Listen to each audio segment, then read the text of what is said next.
Hi, Manoj, and warm welcome to everyone. We have an interesting topic today, cybersecurity in a shared service setup, and particularly we are going to talk about how outsourcing in a shared service setup and juxtaposing that with cybersecurity. Manoj, warm welcome here to this session. Cyber crimes are excessively costly. I read somewhere that in 2020 alone, cyber crimes cost over 600 billion, and that number is just going to rise. In a shared service setup, we see that there's lots of outsourcing that typically happens. Outsourcing because of data processing, like example expense processing or payroll processing. There's lots of outsourcing that happens. And then the laws around PI, regulation, etc., and the loss of reputation, right? Forget the financial loss of reputation because of a data leak, especially in the case of personal information, is very high. So when there's lots of outsourcing happening in a shared service setup, there are a couple of questions that arise. One is, in an outsourced environment, who is the owner of the data once you've outsourced, right? Then who is responsible for data security once you've outsourced? And thirdly, what risks should we manage when we are going to outsource your processes? Sure, thanks. First of all, thanks ET for giving this opportunity. And I think you asked quite a elaborative question for a smaller session.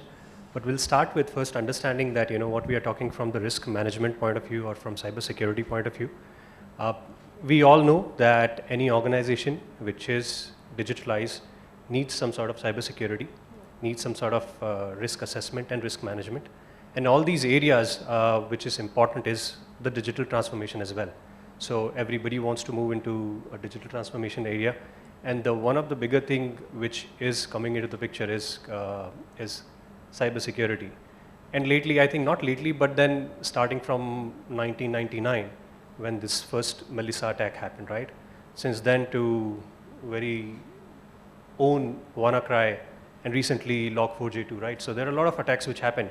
They are nothing but your ransomwares, right? And what happened way back in 1999, at that time, there was limited understanding about what would be the firewalls, how you would be controlling your security, how you would be handling your data within your organization, and how you would be actually making sure that when you are actually dealing with the data, so data has three sets, right? Data at rest, data in motion or in transit, and data in use. So how you're catering to all three parameters when you're actually setting anything up within your environment. And it is not like, like an infrastructure, once you set it up, you're done. That's true. In the area of cybersecurity and risk management, the reason I'm always bringing risk management is because many times we look only from the cybersecurity point of view, which talks predominantly from the infrastructure as well as the environment point of view, but then we need to look into risk management area as well. Risk management is something which covers your like you mentioned, right? Your reputational risk, your financial risk, okay? Risk which could be not understood now, but then future risk. For example, certain data, once it's exposed onto, onto a public platform, it is always available. It is never that you have something called right to forget rule, right? And especially in India, we don't have it. There are right to forget rule coming in here and there, but then we don't have it. So once it is there, it's always there, right? So knowing that, you need to ensure that the data is being secured within your organization, and while it is being dealt outside the organization as well. So when it is being dealt outside the organization, that's where the point comes in that, when you're outsourcing it, you're moving your data either, so outsourcing can happen two ways, right? One is that outsourcing partner is bringing their own platform and their own setup, and one, you are taking their resources or their services inside your environment, right? So when you're doing it inside your environment, still there is a risk, okay? I'll come back to that. But then when you're going outside, you know for sure that anything going outside your house has a risk, right? True. So anything which is going into someone else's environment has a risk. So how do you tackle that? So there are ways you can actually measure the areas where whether the data which is being handled by the outsourcing partner is being handled as per the law. Okay. Law is a bigger point to actually discuss on, but then we'll come back to the first point that when infrastructure is with you and you're bringing in resources or bringing in the services inside, there also not the infrastructure but rather the resources become your risk, how you are handling the resources within your environment. True. So these two areas needs to be tackled when you are considering for outsourcing cybersecurity within the periphery of digital transformation. And In case we want to look back into the data part itself, we know that from data point of view, we would like to make sure that data which is being dealt for the right purpose by the right person, right? If I'm using, for example, if I'm part of IT help desk, I don't want to use someone's personal data, right? For me, professional data would be enough, like someone's email ID to make sure that his account is working and all. Do I need his personal information, which would be there with the HR? So HR would need that, but would HR need other information? May not be necessary. At some point, they might need it. So knowing the fact that how you're handling it within your organization by setting up the governance, and then when it is being outsourced, how the governance and setup is being done over there is important. And now comes the last part of your question, which is the ownership. Where does the ownership lie? So the simplest or the easiest way is that ownership lies with both the parties. Okay, though you have outsourced, it does not mean that I have given all my burden to you, you take care of it. It happens like when you have given it to that person, ownership has been transferred, but then risk hasn't been transferred. Okay, you are giving certain ownership to someone, but then you are not giving that risk to someone. Now, both the parties are equally responsible, and that's where it comes in your how you have gone in with the NDA signing, how you have gone with the legal things that whether your contract with the company or with the firm is covering the data security and privacy part. So these are the areas which you need to understand and own. So data at the end of the day needs to be owned by the the company which is the primary company, and by the company which is actually handling the data. So these two areas are to be covered when we come into the owning the data. Who should own when we outsource the risk or cybersecurity?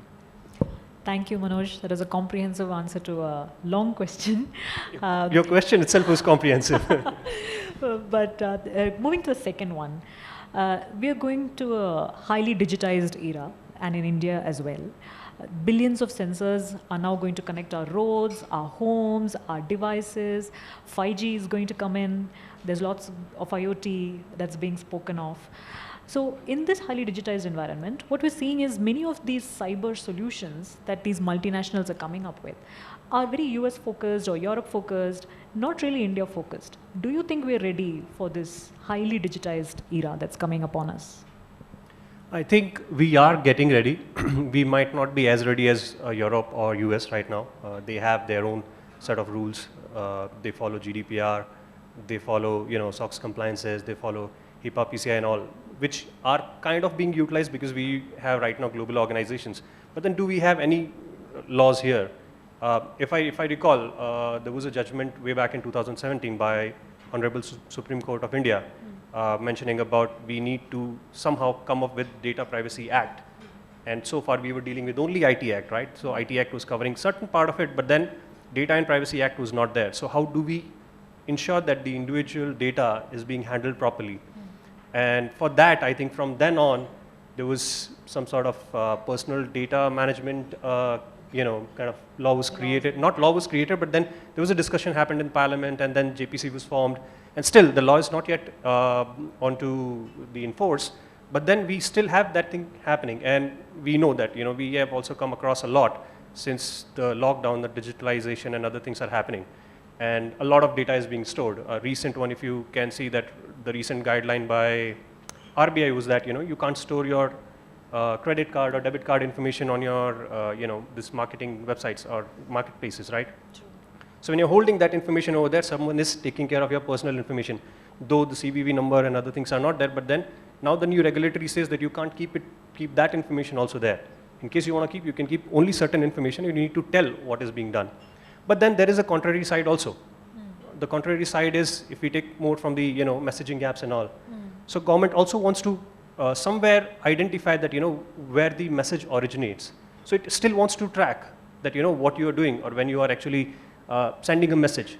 It could be for security purpose, for national security, or for anything. In case they need to find out what can be done, can they encrypt something? So whenever you open your WhatsApp and all, you always see that your chat is end-to-end encrypted, and right. The information or data is transmitted through this is completely encrypted. But then you need to know that there is an IT Act which surpasses that encryption, which means that in case of in case government wants to access that, they can go ahead and access it. So relating that to the point which you said, that how we are actually prepared in terms of having this setup within India, We are getting ready. I think sooner or later, maybe within this year or maybe early next year, we will have some law which will take care of the personal data management. And once personal data is being taken care, I think we would be at par with whatever data handling is happening globally. Though this is predominantly for Indian origin area, but then we are already following a lot of data privacy rules within India when we are talking about the global organizations. I'm sure many of us are part of global organizations, and when we work in global organizations, we usually follow certain rules which are part of your privacy control, which are part of your data control. We have annual training of all the resources that go through the privacy or data protection kind of training, so that they are always updated with what or how the data is being handled. They should know what could be the vulnerabilities, how it could cost a company, how it would be harmful in a long-term or in a long-term competition against other companies. So knowing that, we are in the path of getting something done, and slowly I think we are moving. But then if we say we are not at all doing, that would not be correct. We are anyways, global company perspective, we are anyways doing it. Right. Something which is called a land rule, or rather land law, that will come in force, and once that comes in force, I think we will be at par with GDPR and others. Right.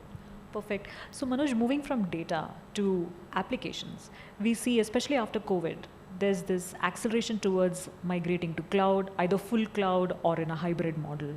How does cyber security play from an application standpoint, and what considerations should we have? I think that's very interesting point, because we are anyways, we said that we are moving into the digitization area, right?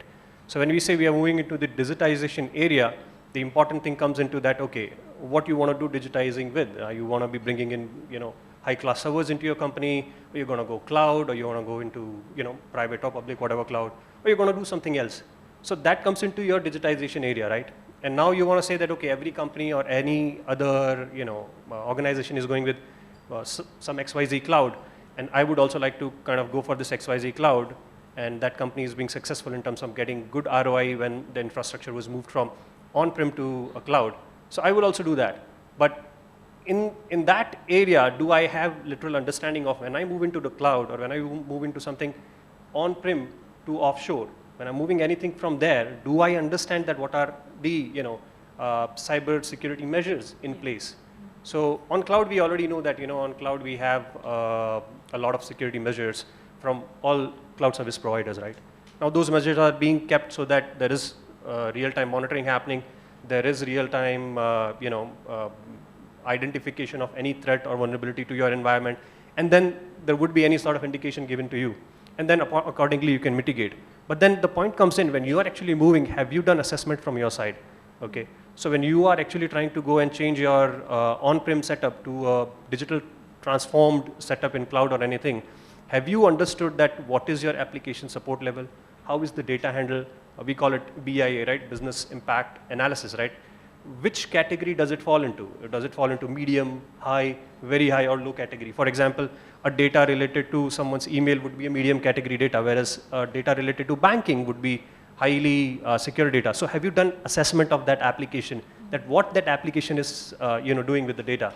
And once that is done, when you have migrated, what kind of data are you handling on cloud, and what kind of data are you handling on-prem? Because most likely, you will still try to keep certain amount of data on-prem within your organization, then moving it into the cloud.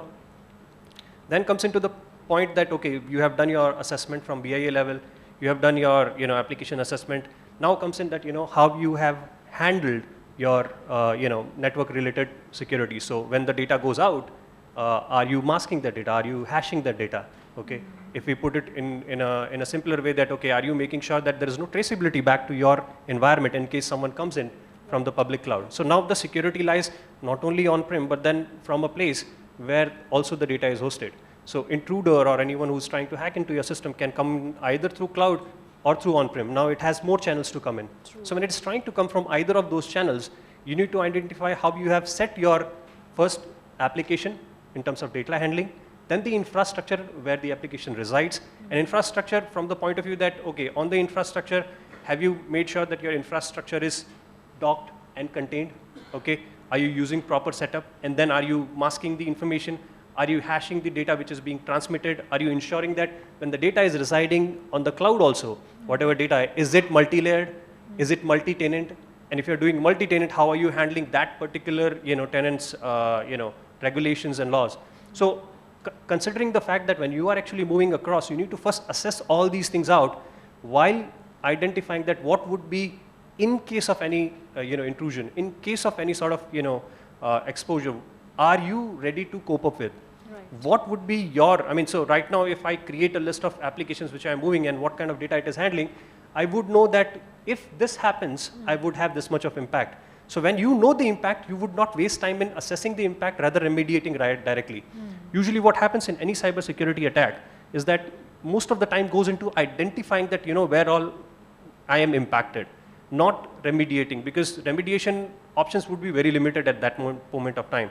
For example, in the case of WannaCry, many of the companies which suffered with WannaCry were the companies which were still using legacy systems, which means that you have not upgraded your systems, which were already outdated and which were not using certain level of security measures. And those were very simple for them to kind of move ahead. And I think same thing is happening right now when Microsoft said that, for their browser, they would be decommissioning Internet Explorer and bringing in Edge because it uses rather better manifest, better manifest technology, so that any intruder, when it is trying to run any sort of extensions on your browser, Right. it cannot penetrate into your system and take the data out. Right. So that's where, things kind of go in. And that's where I think another law which comes into the picture is, you might have seen that, whenever you go into any website, you see those cookie settings and everybody asks you to accept it, right? So we tend to have a, a general feeling that, let's accept all what matters. But then if you really go and click on, there would be another option, would be smaller one, given that check the cookie setting, and then you will see that, okay, that cookie is actually taking a lot of information which might not be required for that website to know. Whether your personal information is required, whether your LAN number, whether your system ID, everything, because you're exposed when you're going into the network.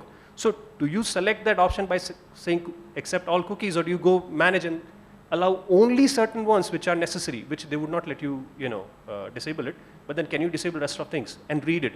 Then I think you will be able to understand that they can customize their, marketing, or they can customize your data and sell things back to you.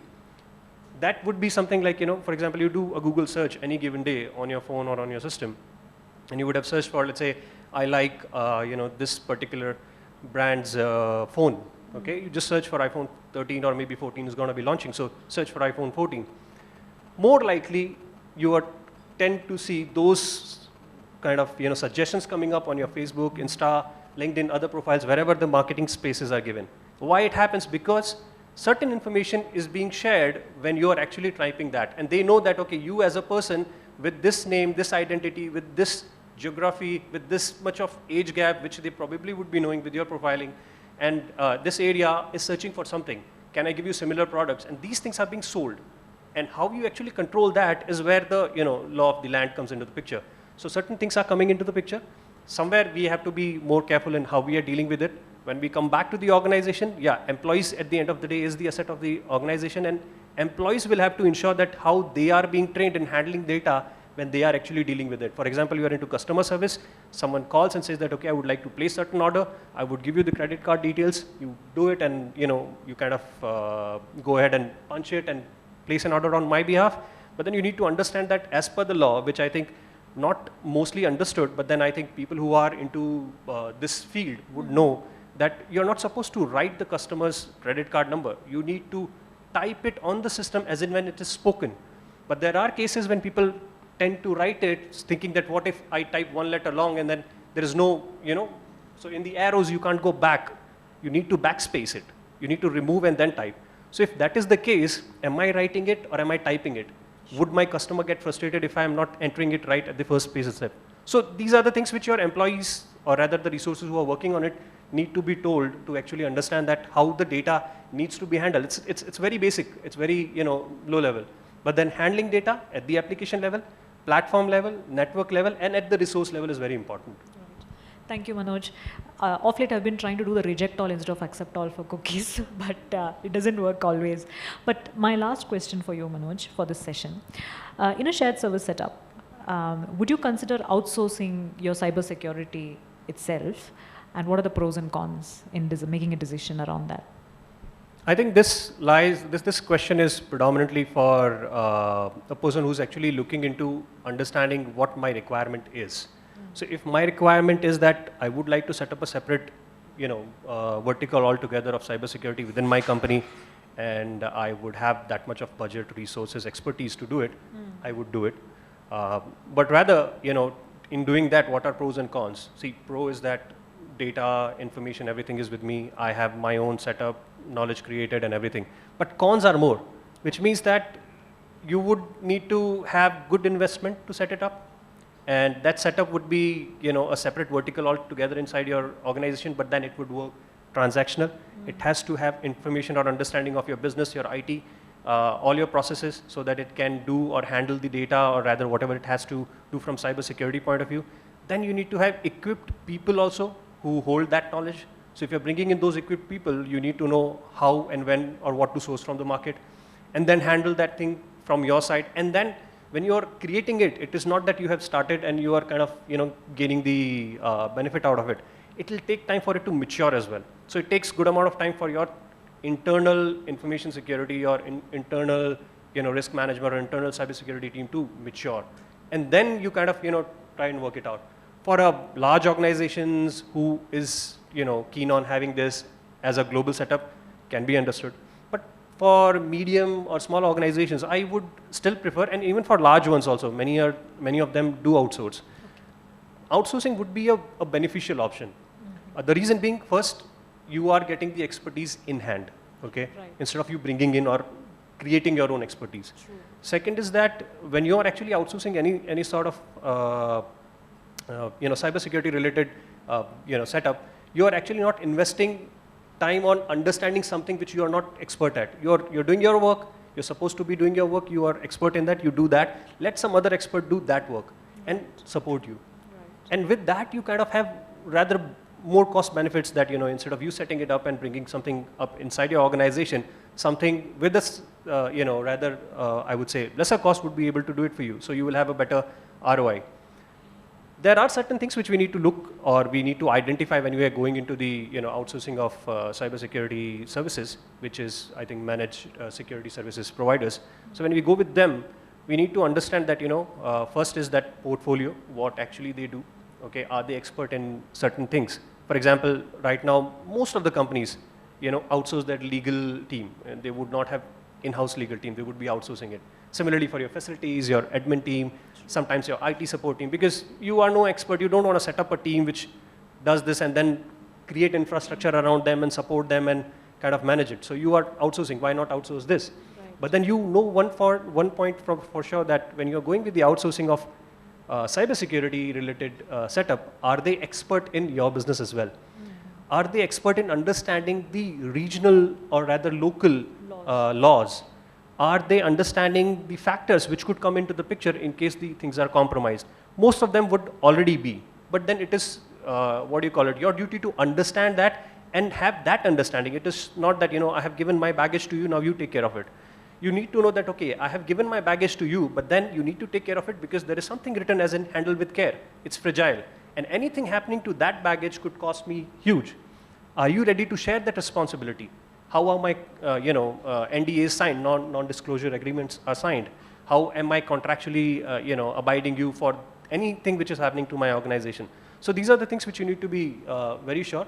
And beyond that, I think one thing would be important is that how flexible would be the outsourcing partner in terms of your need. Most of the outsourcing partners would be catering to many other organizations. Yeah. So they would have set, business team and set business resources. How customizable or flexible they are in terms of serving your needs.